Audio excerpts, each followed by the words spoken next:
Adventures in Consciousness by Janeroberts, Chapter 11, Basic Source Aspects. Basic source aspects are huge power centers, main cores of the personality, containing relatively more source energy in easily accessible form. They are usually psychologically invisible, but represent one of the focus personality's greatest strengths, possessing strong organizational abilities and operating as a stabilizing factor. Such basic source aspects represent the greatest concentrations of source energy, functionally serve as centers of the focus personality, and utilize multidimensional abilities, not having to focus themselves in corporal living. They can also accelerate energy flow, but since these are basic source aspects, they are the representatives in the psyche of vital aspect selves that do not operate in other systems of reality while being held in solution or suspension here. In their own systems, they are dominant focus personalities, and our characteristics lie latent in quotes. I believe that the source self creates a multiplicity of fields of actuality or systems that exist simultaneously, splashing or spreading out in all probable directions, so that the basic source aspects in the psyche are reflections of aspect selves with a greater dimensionality than our own. If activated, like Seth, they would have to communicate through the psychic fabric of the focus personality. They would have to appear in line with our ideas of personhood, though their own reality might exist in quite different terms. I think that I always sensed this about Seth. It wasn't that I mistrusted the Seth personality, but I felt it was a personification of something else, and that something else wasn't a person in our terms. It was, I felt, a consciousness different from mine. But to call Seth a spirit guide, meaning a non-physical person in usual terms, just didn't fit to me. Yet, in an odd way, I felt that he was more than that, or represented more, that his psychological reality straddled worlds in a way that I couldn't understand. I sensed a multidimensionality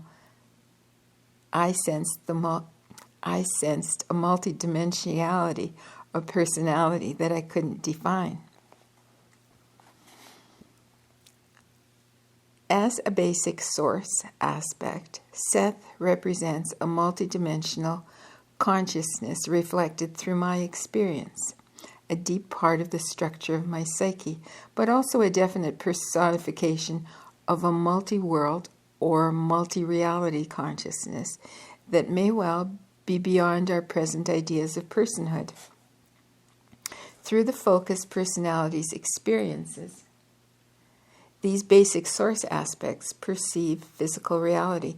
In Seth's case, he's able to comment on it from his relatively freer standpoint, and he can use his greater knowledge to explain it to us. The basic source aspect can't be actualized in the system because it's really too big to fit. It is dormant at another level, but it has a living quality patterned on our ideas of wisdom, superexistence, and so forth, and is earthized? Yes, in a personification that makes some kind of sense to us. Behind or within this personification is the being of consciousness that is so represented. On the one hand, it's independent in its own system. On the other, it is a basic source aspect in the present psyche, in suspension within the focus personality, and a personification of its own greater reality. The focus personality is like a living frame for the psyche and rises out of it. The furthest edges of the frame define the boundaries of the psyche from an energy standpoint and form the perspective through which we experience three-dimensional reality. The focus personality is not static, but constantly changes the relationship of its components with different aspects merging or surfacing to meet physical circumstances. The multidimensional psychological and psychic components provide a basic non-predictability that is the opposite of predetermination, whether by heredity or environment. The basic source aspects can act as teachers, whether personified or not, appearing in the psyche as the voice of the inner self and infusing the focused personality with additional strength and vitality in times of stress. But what happens when one of the basic source aspects steps out of the psychological invisibility and addresses itself to the usual self? The answer depends on the beliefs of the focused personality. Sometimes only a caricature would come through, as I'll explain later. If left alone in such circumstances, with the basic source aspect change, will the basic source aspect change its characteristics? Each case would be different, but if the personification was fairly complete and living, then it would show flexibility and motion and be receptive rather than rigid. Most likely, though, as with Seth, the stable characteristics provided as the basis of the personification would be retained. One such aspect might, however, indicate the reality of other higher ones that wouldn't fit into the original pattern provided by the focused personality's idealizations. In fact, the first prime aspect might in turn act as a bridge to another more distant aspect, functioning as a receiving station. In this case, it would act as a psychic or psychological base, just that much further away from the focused personality's three-dimensional home. Seth, too, could be looked at in this fashion. You could say that the focused personality activates its own components, senses the aspects within its own psyche, and isolates them, bringing them alive to itself through personification. This establishes a base of understanding and information that the focused personality then uses to see beyond its atmospheric conditions, the imposed time-space orientation of corporeal life. When one such base is established and endowed with living-like characteristics, as with Seth, then other bases can be sent out from that further point. In each case, the focused personality is sending out psychic constructs, each freer from its own physical limitations, each acting as a receiving station in turn, pulling in more information about other dimensional existence, and something usually missed, also providing invaluable data about the structure and the reaches of the human psyche itself. Each of these basic aspects would be personified according to the ideas of the focused personality, in line with the dimensional level being contacted. The kind of personification would tell us something then about the particular level of the psyche and also about the dimensional area of activity in which it was operating. Since I believe at this point that these prime aspects have their own reality outside of us while acting here as components in the psyche, then hopefully their personifications would bear at least some resemblance to their own separate existences. It might take several such personifications, however, to contain the characteristics of a multidimensional kind of being. It is possible, for example, that Seth and Seth too are parts of one prime aspect that can only be hinted at here as separate constructs. In other cases, only caricatures may come through, with the focused personality play acting at its end too much, not letting the natural creativities follow the inner representation, but taking the lead. Here, you would get a two-dimensional effect rather than a multidimensional one, a grotesque as if a puppet were trying to be human, a lesser than a full personality. In such instances, the basic aspect isn't allowed much freedom at all, but is worn or put on like a mask, without the flexibility to develop its own characteristics. I think that this happens in many dramatizations of trance personalities. The vital psychic elements are clothed in all too familiar garments, the Indian guide, the monk, or the ancient soul, thus effectively blocking further developments.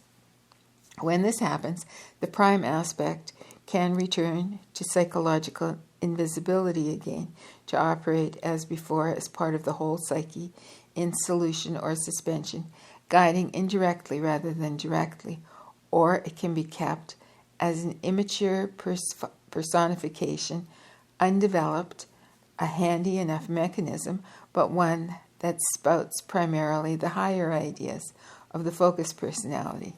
It's best, perhaps, but without the breakthrough into the true psychic wisdom or knowledge. Whatever the circumstances, aspects interact. They inhabit the same psychic space. And in brackets it says, the psyche. And are ever-shifting focuses or concentrations of abilities, all attributes of the source self.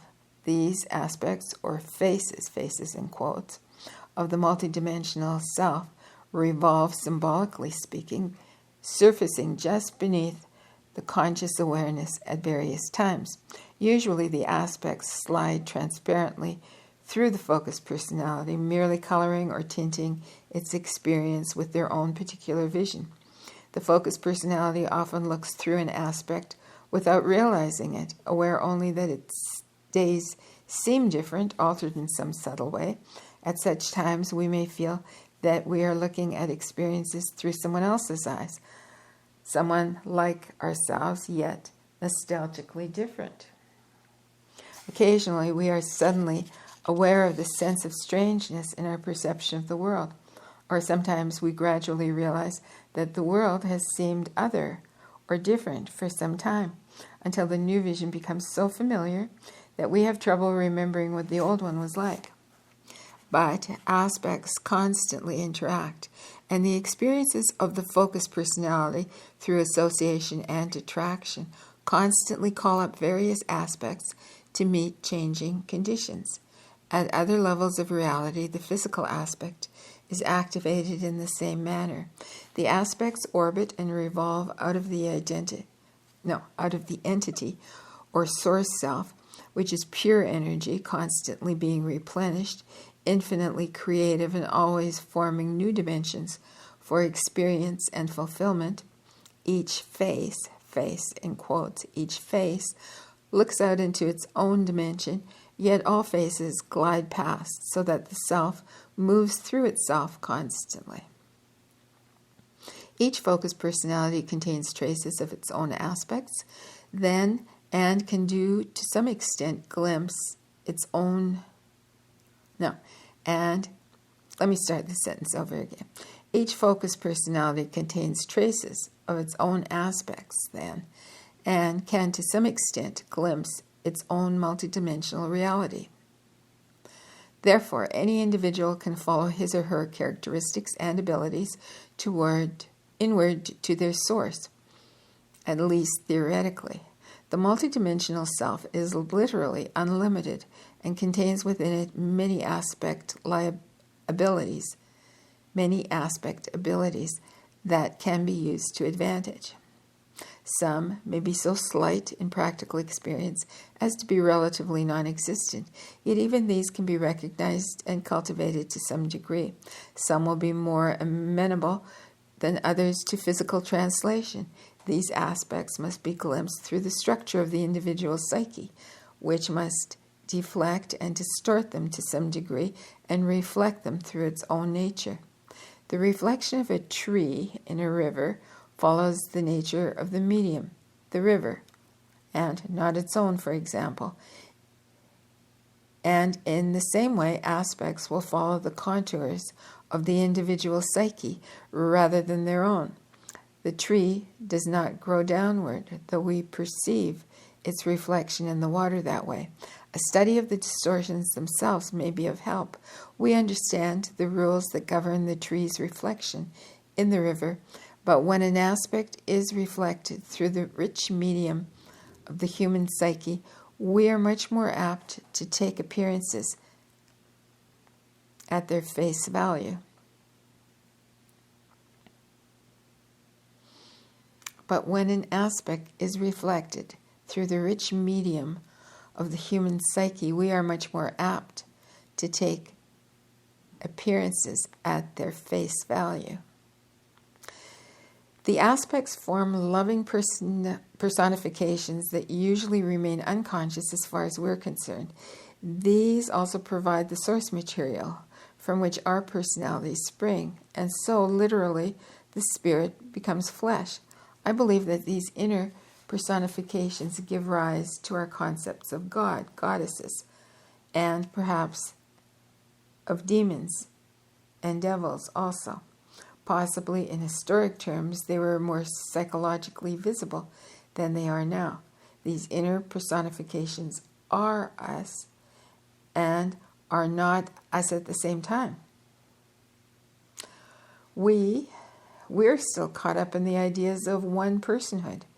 Again, in my case, Seth, Seth 2, Seven, Cypress, and Helper might all be personifications of various aspects of my core self, my source self, for instance.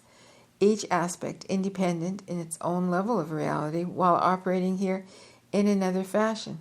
Only by considering them all together would we get any glimpse of multi-personhood, which would be a characteristic of the source self, and by considering their relationship to each other and with the usual self, uncover some of the components of personality. At this end, the prime aspects usually form psychological, invisible personifications of themselves, sifted through our ideas of personhood. Excuse me. In their own realities, they would themselves be endowed with higher dimensional activity and knowledge, independent, yet united in some ways still beyond our present comprehension. At this end, again, their characteristics would be reflected in strong basic drives or in trace abilities. Whether or not such aspects are activated or isolated, as in my case, however, they would still act as guides or teachers at unconscious levels and in dream states. They would still glide transparently through the focused personality at its service, bringing it to a rich source of abilities and information. And that is the end of Chapter 11. Chapter 12 is entitled Inspiration, Free Awareness, and Prejudiced Perception. Wow, that sounds interesting. Hope you enjoyed that. I did. Till soon.